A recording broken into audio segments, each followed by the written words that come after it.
এই চুক্তিগুলো আমাদের জন্য অনেক ক্ষতিকর। যেমন যেটা বলছে, আমি বলি যে খারাপ দিকগুলো যদি একটা একটা করে বলি, এই চুক্তির ফলে বাংলাদেশকে বিদেশি মান ও নিয়ম মানতে হবে, যার ফলে আমাদের নীতিগত স্বাধীনতা ও সংকুচিত হওয়ার ঝুঁকি, স্বাধীনতা সংকুচিত হওয়ার ঝুঁকি বেড়ে গেছে। কিছু ক্ষেত্রে নিজের নীতি পরিবর্তন করতে হবে, অর্থাৎ আমাদের দেশের নীতি চুক্তির জন্য পরিবর্তন করতে হবে। তার মানে আমরা বাধ্য হচ্ছি অন্যের দ্বারা নিয়ন্ত্রিত হইতে। ফলে ভবিষ্যতে আমাদের শুল্ক নীতি, ডিজিটাল নীতি, শিল্প সুরক্ষা নীতি স্বাধীনভাবে নির্ধারণ করা কঠিন হয়ে যাবে। এই চুক্তিগুলোর কারণে এটা আমাদের জন্য ঝুঁকিপূর্ণ হয়ে যাচ্ছে। আমাদের কৃষিখাতের চাপ বাড়তে পারে। যুক্তরাষ্ট্রের কৃষি পণ্য ভর্তুকি প্রাপ্ত, হাইলি ভর্তুকি, সাবসিডাইজ কৃষি প্রাপ্ত, বড় পরিসর উৎপাদিত, তারা লার্জার স্কেল উৎপাদন করে, মেশিন উৎপাদন করে, তাদের উৎপাদন খরচ কম, যার ফলে সেটা কম দামে বাজারে আসে। তো ওই কৃষি দ্রব্যের সঙ্গে আমি বাংলাদেশ যখন করতে যাব, প্রতিরোধ করতে যাব, তখন আমার কৃষক ন্যায্য দাম পাইতে পারবে না, নাও পাইতে পারে। কারণ আমার কৃষক তো কায়িক পরিশ্রমের মাধ্যমে করবে, কিন্তু মেশিন দিয়ে করবে না, ফলে সে ন্যায্য দাম নাও পেতে পারে।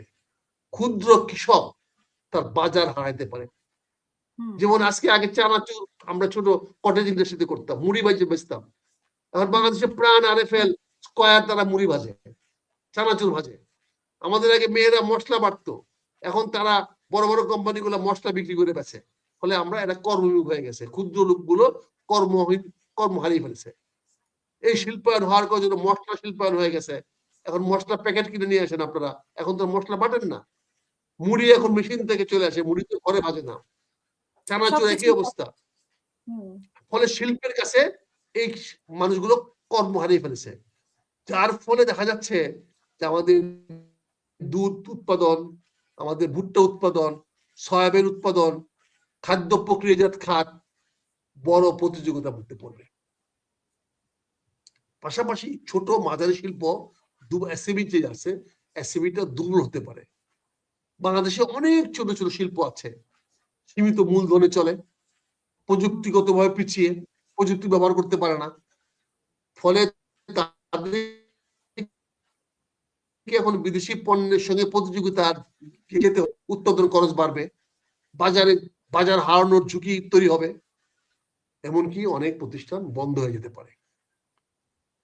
গার্মেন্টস টিকে থাকবে কিন্তু লাভ কমে যাবে। আমাদের গার্মেন্টসটা টিকে থাকবে কিন্তু লাভ কমে যাবে। কেন হচ্ছে? কারণ নতুন শর্ত দেওয়া হয়েছে, শ্রম মান উচ্চ করতে হবে, বলা হয়েছে পরিবেশের মান উন্নয়ন করতে হবে, ট্রেসেবিলিটি রাখতে হবে, কোন মাল কোত্থেকে আসছে, কোথায় যাচ্ছে, কান্ট্রি অফ অরিজিন কোথায়।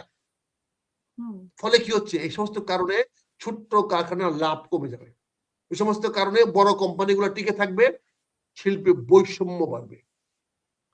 এখানে একটা অসম প্রতিযোগিতা তৈরি হবে, যে অসম প্রতিযোগিতার কারণে ক্ষুদ্র শিল্পগুলো বড় শিল্পের পেটে বিলীন হয়ে যাবে, বোয়াল মাছের পেটে পুঁটি মাছ চলে যাবে। আমাদের ডিজিটাল খাতে সবচেয়ে বড় যে বিপদ, সেটা খাতে বিদেশি নিয়ন্ত্রণ বাড়বে। কারণ আমরা ডিজিটাল তো আমরা বাজার, ডিজিটাল তো আমরা আবিষ্কার করতে পারি নাই, আমাদের বড় ইনফ্রাস্ট্রাকচার ডিজিটালে নাই। যত অ্যাপস আনি, যত কিছু আনি, বিকাশ আনি, নগদ আনি, এটা তো চলে যাচ্ছে টাকাটা বিদেশে। ফলে ডেটা প্রবাহ সহজ করবে, বিদেশি প্রযুক্তি কোম্পানির প্রবেশ বাড়বে, সহজে ডাটা চলে আসবে, এআই চলে আসতেছে, বিভিন্ন অ্যাপস চলে আসতেছে, এগুলো সহজ হবে। ফলে ক্ষুদ্রভাবে আমরা করতে পারবো না, এতে দেশীয় প্রযুক্তি কোম্পানিগুলো পিছিয়ে পড়তে পারে,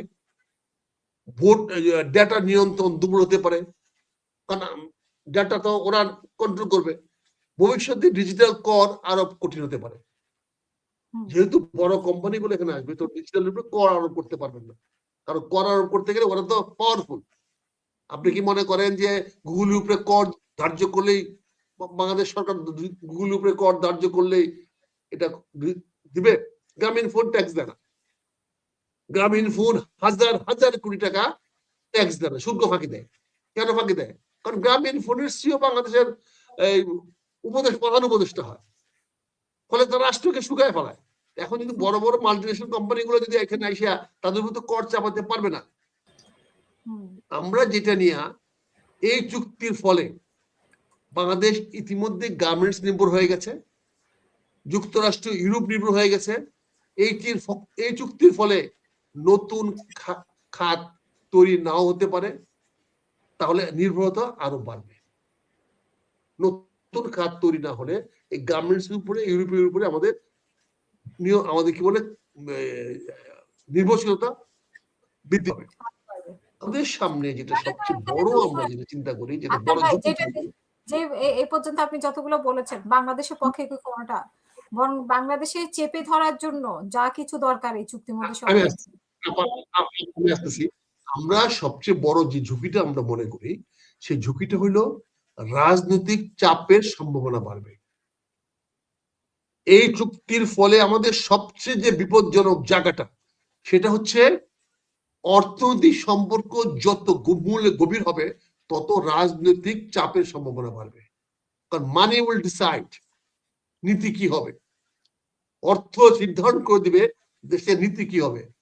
বিশেষ করে বাণিজ্য, প্রযুক্তি, ডিজিটাল নীতি, ভূ রাজনৈতিক অবস্থা, এইসব বিষয়ে ভবিষ্যতে চাপ তৈরি হতে পারে। কারণ আমি যখন ইম্পোর্ট এক্সপোর্ট বাড়বে, তখন আমি বলবো যে এই সুবিধা দিতে হবে, এই সুবিধা দিতে হবে, আমার জাহাজ মায়ানমারে যাই দিতে হবে, আমার জাহাজ মাদ্রা যাইতে দিতে হবে, এই ধরনের চুক্তি শুরু হবে। ফলে আমি মনে করি সুযোগ কাজে লাগাতে ব্যর্থ হলে বিপদ আমাদের অনেক বাড়বে। যদি বাংলাদেশ অ্যাগ্রো প্রসেসিং হাব না হতে পারে, নতুন শিল্প গড়ে তুলতে না পারে, লজিস্টিক উন্নতি করতে না পারে, তাহলে বাজার খুলবে কিন্তু দেশীয় সক্ষমতা বাড়বে না। ফলে সুযোগের বদলে নির্ভরতা বাড়বে। কাজে আমি মনে করি সবচেয়ে বড় ঝুঁকি হলো এই চুক্তির সবচেয়ে খারাপ দিক, সবচেয়ে খারাপ যেটা হলো বাংলাদেশ যদি প্রস্তুত না থাকে, তাহলে শক্তিশালী অর্থনীতির সঙ্গে প্রতিযোগিতায় ধীরে ধীরে পিছিয়ে পড়বে, অর্থাৎ আমাদের দারিদ্রতা বৃদ্ধি পাবে।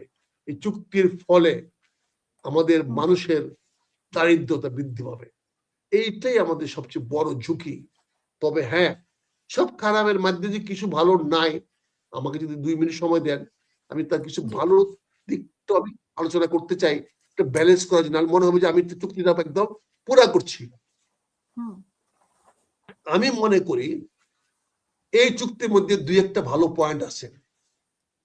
সেটা হলো এই চুক্তির বড় লাভ শুধু গার্মেন্টস রক্ষা নয়, যদি বাংলাদেশ কৌশলগতভাবে কাজ করতে পারে, তাহলে এটি দেশের অর্থনীতিতে ও সমনির্ভর মডেল থেকে মূল্য সংযোজন ভিত্তিক ও আঞ্চলিক বাণিজ্য ভিত্তিক অর্থনীতিতে রূপান্তরের সুযোগ তৈরি হবে। গার্মেন্টস খাত রপ্তানি স্থিতি রক্ষা করার জন্য সবচেয়ে তাৎক্ষণিক লাভ হলো যুক্তরাষ্ট্রের বাজারে প্রবেশ অব্যাহত রয়েছে। এটা হওয়াতে আমাদের যুক্তরাষ্ট্রের বাজারে যে আমাদের কন্টিনিউটিটা রয়েছে, না হলে কিন্তু আমরা বাজার হারাই ফেলতাম। ফলে বড় শুল্ক ধাক্কা আমরা এড়াইতে পারছি। 31%, 41% ডিউটি আমাদেরকে দিতে হয় নাই। রপ্তানি স্থিতিশীলতা রাখা হয়েছে, এতে কয়েক বিলিয়ন ডলার অর্ডার সুরক্ষিত হয়েছে, লাখ লাখ শ্রমিকের চাকরি ঝুঁকি থেকে বেঁচে গেছে। এটা তাৎক্ষণিক সুবিধা আমরা এই চুক্তি থেকে পেয়েছি। এখানে আরেকটি হয়েছে, অ্যাগ্রো প্রসেসিং হাব হওয়ার সুযোগ সৃষ্টি হয়েছে।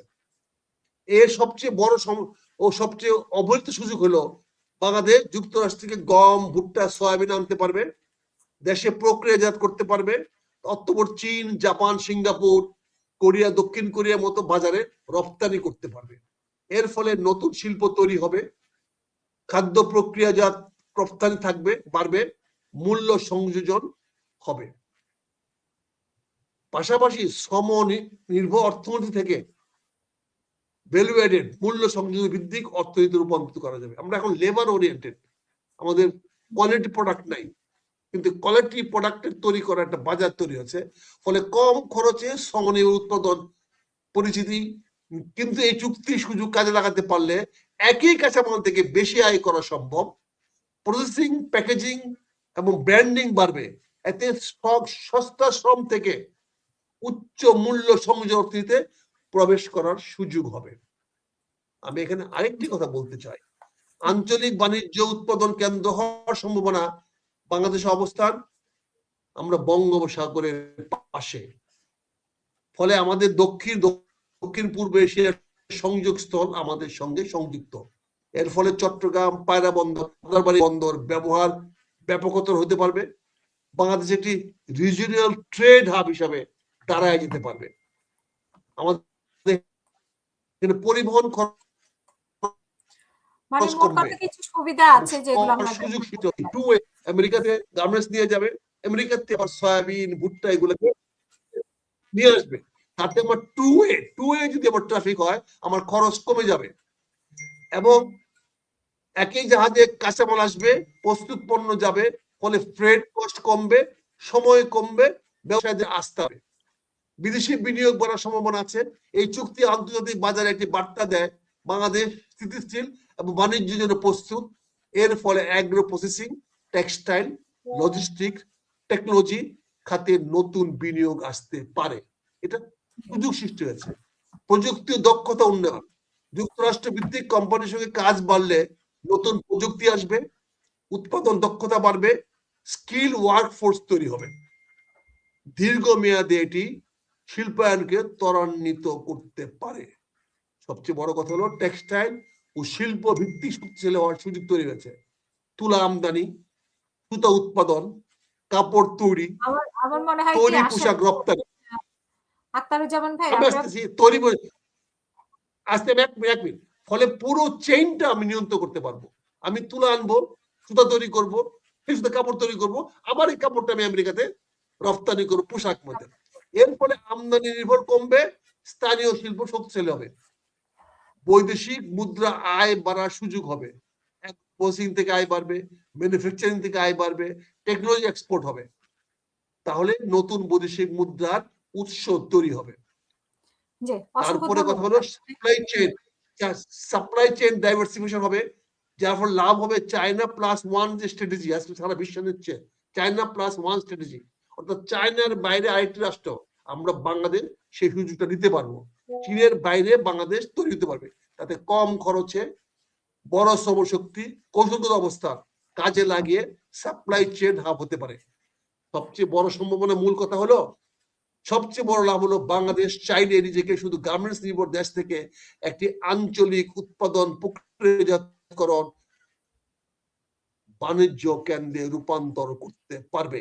এই চুক্তি নিজে বাংলাদেশের উন্নয়ন নিশ্চিত করবে না, এই চুক্তি বাংলাদেশের উন্নয়ন নিশ্চিত করবে না, কিন্তু সঠিকভাবে ব্যবহার করতে পারলে এটি বাংলাদেশের অর্থনৈতিক রূপান্তরের ভিত তৈরি হতে পারে।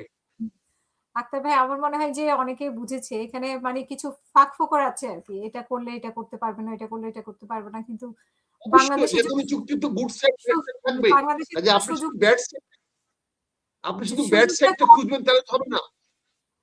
না, সেটা নির্ভর করে লিডারশিপের উপরে, সেটা নির্ভর করে লিডারশিপের উপরে, সেটা লিডারশিপটার উপর নির্ভর করে। লিডারশিপ যদি ওইটা ইন্টারপ্রেট করতে পারে প্রপারলি এবং ইউটিলাইজ করতে পারে, তাহলে অবশ্যই খারাপ অবস্থার থেকে ভালো অবস্থা নিয়ে আসা যায়।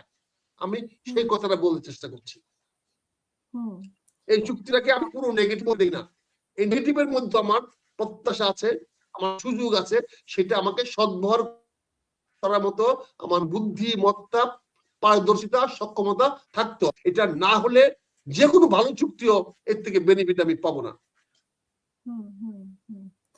সেটাই, এখন হচ্ছে যে বাংলাদেশের জন্য তো ভালো কিছু না, তারপরে যদি আপনি যেটা বলছেন বাংলাদেশ যদি আবার সেখান থেকে ভালো কিছু নিয়ে আসতে পারে, সেটা বাংলাদেশের দক্ষতা, বাংলাদেশ সরকারের দক্ষতা হবে, আর সেটা বাংলাদেশ সরকার কিভাবে ব্যবহার করবে সেটাই। অবশ্যই আপনি তো ভালো, আপনি কি মন্দকে ভালো করার নামে তো কৃতিত্ব, মন্দকে ভালো করার নামে তো কৃতিত্ব, আর ভালোকে মন্দ করার মানে হলো অকর্মণ্য। এখন আমাদের দেখতে হবে যে সেটা রিভিউ করার সুযোগ আছে কিনা, সেটা পর্যালোচনা করার বা বাদ দেওয়ার কোনো সুযোগ আছে কিনা, নাকি এটা যুক্তরাষ্ট্রের সাথে আছে তো এই যে আলোচনা করলো না, গত সপ্তাহে আলোচনা করলো না, পরিবর্তন হলো না, আচ্ছা তো রিভিউ করার তো পরিবর্তন আছে, নির্ভর করে সরকারের উপরে। সরকার আমি তো রিভিউ করতে পারবো না, বিরোধী দল রিভিউ করতে পারবে না, আমরা রিভিউ করার দাবি করতে পারবো, আপনার সঙ্গে কথা বলছি, আমরা যদি প্রয়োজন মনে করি রিভিউ করতে বলবো, কিন্তু আমরা তো এই মুহূর্তে মনে করতেছি এই চুক্তিতে আমার ইমিডিয়েট কোনো সমস্যা হয় নাই, আমার উপর কোনো চাপ সৃষ্টি হয় নাই, এটা দীর্ঘমেয়াদী চাপ সৃষ্টি হবে, কিন্তু সেই দীর্ঘমেয়াদী চাপটাকে আমি পরিবর্তন করতে পারবো। আমি বিরোধী দল মনে করি চুক্তির মধ্যে সুযোগগুলো আছে, এই সুযোগগুলো আচ্ছা, দীর্ঘমেয়াদে আমরা আমাদের অ্যাসেট হিসেবে অ্যাসেটে রূপান্তরিত করতে পারবো।